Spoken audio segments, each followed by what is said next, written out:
हमने computer basics की जानकारी ली थी, जिसमें हमने देखा था कि हमारे पास कंप्यूटर में हार्डवेयर और सॉफ्टवेयर दो तरह के एलिमेंट्स रहते हैं। कंप्यूटर हार्डवेयर की जानकारी हमने पिछले सेशन में ली और सॉफ्टवेयर में हमने देखा था कि दो तरह के सॉफ्टवेयर रहते हैं, ऑपरेटिंग सिस्टम और एप्लीकेशन सॉफ्टवेयर्स। ऑपरेटिंग सिस्टम जो कि पूरे के पूरे कंप्यूटर के सभी कार्यों को मैनेज करते हैं, कंट्रोल करते हैं, ये सॉफ्टवेयर जो रहते हैं इन्हें ऑपरेटिंग सिस्टम कहते हैं। इस सेशन में हम ऑपरेटिंग सिस्टम की ही जानकारी लेने वाले हैं कंप्लीट रूप में। चैप्टर 2 पूरा का पूरा ऑपरेटिंग सिस्टम पे आधारित है। ऑपरेटिंग सिस्टम क्या है और क्या इसके कार्य हैं, इन सभी चीज़ों की जानकारी लेने वाले हैं।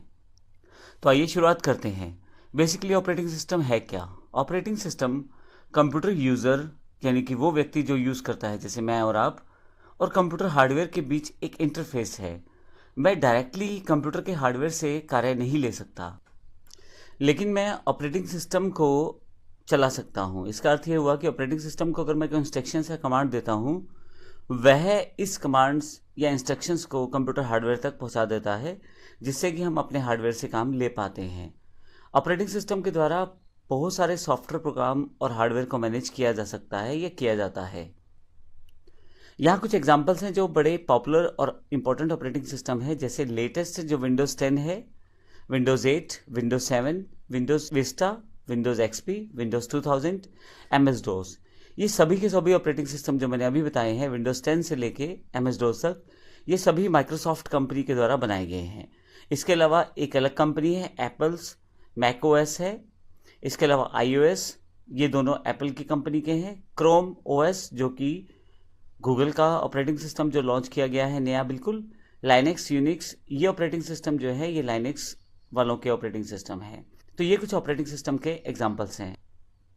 अगर हम ऑपरेटिंग सिस्टम की बात करें तो ऑपरेटिंग सिस्टम कंप्यूटर यूज़र और कंप्यूटर हार्डवेयर के बीच में एक इंटरफेस है। यह हमारे द्वारा दी गई इंस्ट्रक्शंस और कमांड को कंप्यूटर को एक्सप्लेन करता है। ऑपरेटिंग सिस्टम के द्वारा सभी सॉफ्टवेयर, प्रोग्राम और हार्डवेयर को बड़े आराम से मैनेज किया जाता है। अगर आप इस ग्राफ में देखें तो सबसे पहले यूज़र है, यानी कि मैं या आप। हमारे पास एप्लीकेशंस होती हैं प्रयोग करने के लिए। जैसे मुझे अगर टाइप करना है तो वर्ड, एक्सेल या पावर पॉइंट का इस्तेमाल करूंगा। लेकिन जैसे ही मुझे फाइल सेव करनी है, उस समय मुझे ऑपरेटिंग सिस्टम की ज़रूरत पड़ेगी, क्योंकि कंप्यूटर के हार्डवेयर से ऑपरेटिंग सिस्टम कार्य ले सकता है। मैंने अपना वर्ड की फाइल में टाइप कर लिया है, लेकिन जैसे ही फाइल सेव पे जाता हूँ, अब मेरा एप्लीकेशन सॉफ्टवेयर जो है वो रिक्वेस्ट करेगा ऑपरेटिंग सिस्टम को, यानी कि MS वर्ड रिक्वेस्ट करेगा विंडोज़ को, विंडोज़ 10 को या विंडोज़ 8 को, जो भी विंडोज़ में यूज़ कर रहा हूँ। ये एग्जांपल है केवल। और विंडोज़ 10 जो है वो कंप्यूटर हार्डवेयर से चेक करेगा कौन सी ड्राइव पे स्पेस खाली है, और जब मैं सपोज करें डी ड्राइव पे फाइल सेव करना चाहता हूँ तो ऑपरेटिंग सिस्टम चेक करेगा डी ड्राइव पे जो वर्ड की नाम की फ़ाइल मैं सेव करना चाहता हूँ, उस नाम से पहले कोई फाइल तो नहीं है, या मेरे पास डी ड्राइव भर तो नहीं चुकी है। तो इस तरह से जो ऑपरेटिंग सिस्टम है मेरे और हार्डवेयर के बीच में कड़ी का काम करता है। मैं अपनी सभी कमांड्स ऑपरेटिंग सिस्टम को प्रोवाइड करता हूं और ऑपरेटिंग सिस्टम उन्हीं कार्यों को हार्डवेयर से लेता है।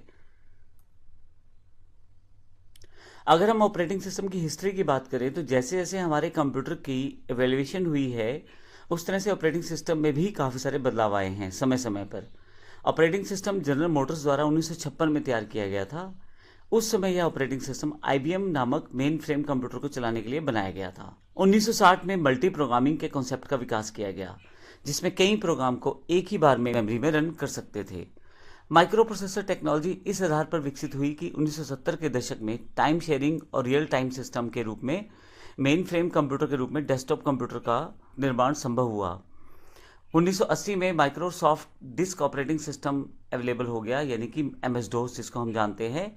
यह CUI अर्थात command user interface type operating system है।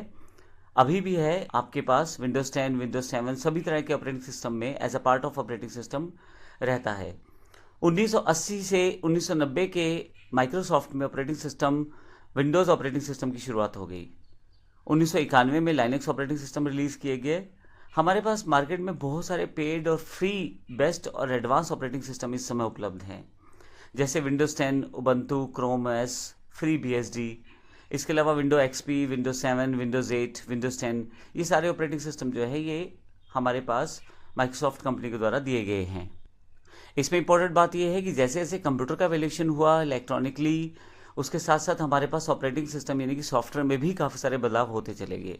आज की डेट में हम जो ऑपरेटिंग सिस्टम प्रयोग करते हैं वह ऑपरेटिंग सिस्टम बहुत ज़्यादा एडवांस रहता है, जिसमें बहुत सारे कार्य हो सकते हैं, बहुत फास्ट कार्य हो सकते हैं और हम कंप्यूटर की हार्डवेयर को बड़ी आसानी से मैनेज कर पाते हैं। अगले सेशन में बात करेंगे मुख्य कार्य क्या रहते हैं ऑपरेटिंग सिस्टम के, उसकी जानकारी लेंगे अगले सेशन में। धन्यवाद।